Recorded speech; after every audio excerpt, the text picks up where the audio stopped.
Greetings, it is I, Susie Q. We're working with 41 questions, and this concept of 41 questions came from my friend Mary Lovely Wilson back in Houston. She's a great friend, and she said, "Why don't you just look at some different questions?" And so that's what I did. And so whenever I ask for help, I always lean into it. I'm always like, I'm ready. I'm ready. Go team, go. All right. So do subscribe to this YouTube channel that you're at. And so these were initially created as podcast, but you can go down into some of my other videos, and you'll see those podcasts down below. Okay, so it's 41 questions. The entry is number 2. We did one yesterday, and this was on March 31st of 2018. And that's when I first kind of landed in Casa Grande, or even in the state of Arizona. Super fun. So today we began to break down attraction, 41 questions via podcast and video that started on March 29th of 2018. You can see my YouTube channel, and I've changed the name, but its channel is Holistic Healing Community by Susie Jervich. Do subscribe to follow this complimentary offering of how to tune into attracting your desired goal, intent, a juicy, groovy, new vibe. All right, so we'll get started. All right, so getting started now. Let's get started. Let's get going. Ever have a moment when you decide to upgrade your questions? Ever notice that you attract something new by reframing your questions? Ever notice how your body feels by attracting something new? What if you decide to ask better questions? And that's exactly what I did. All right, question 2 of 41. How would your life be different if you reframed your thoughts into action by simply changing your mind? Here is a 3-point sampling. Number 1, witness your life as an observer. Let's say for fun you decide to play a game with yourself. You decide to begin looking at yourself as if you were in a theater seat watching a play of your own life. Wow. Again, you are in the seat observing all the while. You are the actor. You are the director. You're the writer, the set designer, the costume maker, the composer, the audio genius. Okay, you get the gist, right? From this unique perspective, you may find yourself noting patterns from each aspect of yourself in these various roles.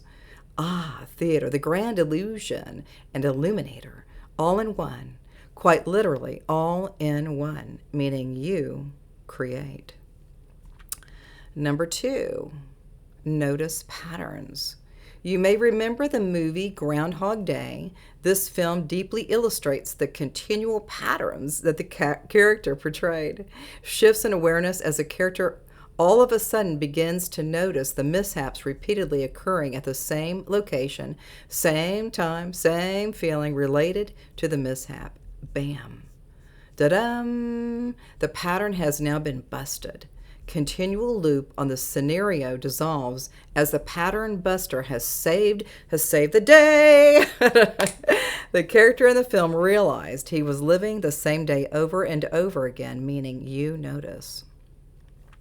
Number 3, change a fraction of a pattern. 1, 2, 3, here we go. This is a fun place to operate from when you begin to awaken to playing with the idea of a slight course correct. By simply shifting a fraction of a degree to realize a whole new outcome, you learn that you even have a slight adjustment in energetic streams is enough to create an incredibly amazing result. That was a pretty long sentence. Sometimes people believe that once they begin to change the pattern, that they need to do a polar opposite exchange. This is okay too, of course. We are suggesting, however, that you begin to make fractional degrees of course correct. From this vantage point, you see that it is quite simple, and it's often a quick change of observable action, like a blink of the eye. Here is an example. From the movie Groundhog Day, Bill Murray, the character, noticed he stepped in a puddle every day on his way to work. One day, when he approached that same puddle of water, he, number one, observed the puddle. Number two, noticed it was there again. And number three, changed his stride to step around the puddle. Observe, notice, pattern, degree of change, pattern loop is no more. So the next one we're going to do, transmission complete. Tomorrow we'll cover question number 3. Do you journal? All right. So I freaking love the Groundhog Day. I freaking love it. I love it watching it over and over again, because what happens to us when we start getting into these, these perpetual loops? We're looping, looping, looping, and eventually you don't have to do a big deal to just create something new or different. You could just do small fractions of opportunities to do something a little bit different. Now, I'm kind of like a high achiever. I'm always like, well, I'm going to get it done. I'm like from Texas. I'm a get her done person, right? But for a lot of us, we need to take a little bit of time just to process just a few elements that could bring up a new experience for you. So all of these beautiful stories and all of these different things that I have written have been miraculously wonderful for me, because again, I am the writer, I'm the director, and even with all of that is my material. And I absolutely love and enjoy and embrace sharing this material. And I even put it into the description, and you can read it and see what you think. But all of this energy that we're working with right now is freaking amazing. It's like so freaking me out, because I'm like, the energy is big. I mean, for a while I was kind of sleepy, like super sleepy. I felt tired. I don't know what that was, but maybe some more energy was coming through, or more, maybe there were some downloads coming in. Maybe there were some other upgraded states of consciousness that we're perceiving, or maybe we can't perceive it, or maybe we don't even know what we're talking about, But all of this energy right now on the planet is fantastic. You could say, well, that was bad, and that was good, or that was stinky, or whatever. That was a stinker, and that was a stinker, But you start noticing that the more that you can kind of go into some of these, what we call patterns, these patterns of, curiosity, patterns of awareness, patterns of,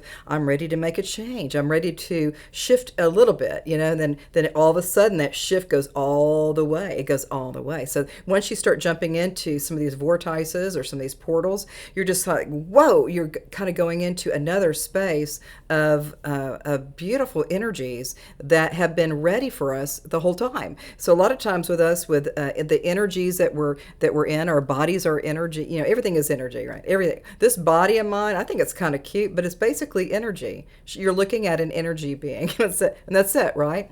And so the more that you can look at some of these states of awareness, is that you just start finding that there's more goodness coming through. There's more awareness. There's more commonality with one another. And so maybe you're not in the right spot at the right time, and maybe it wasn't best for you today. Maybe you need to do it tomorrow, or maybe you just jump into these portals, go into those portals, jump into the vortices.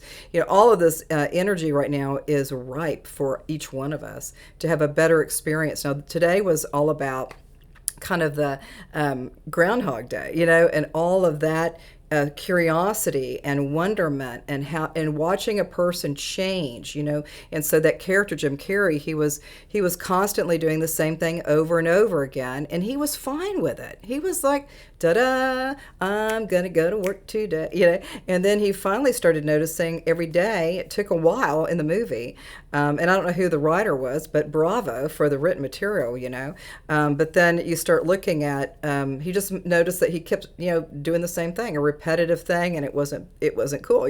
He started noticing, and the more that you start noticing everything, even if you're, like some people don't really observe too much, but I kind of think even with this Groundhog Day, I think a lot of this energy that we're working with is completely precognitive.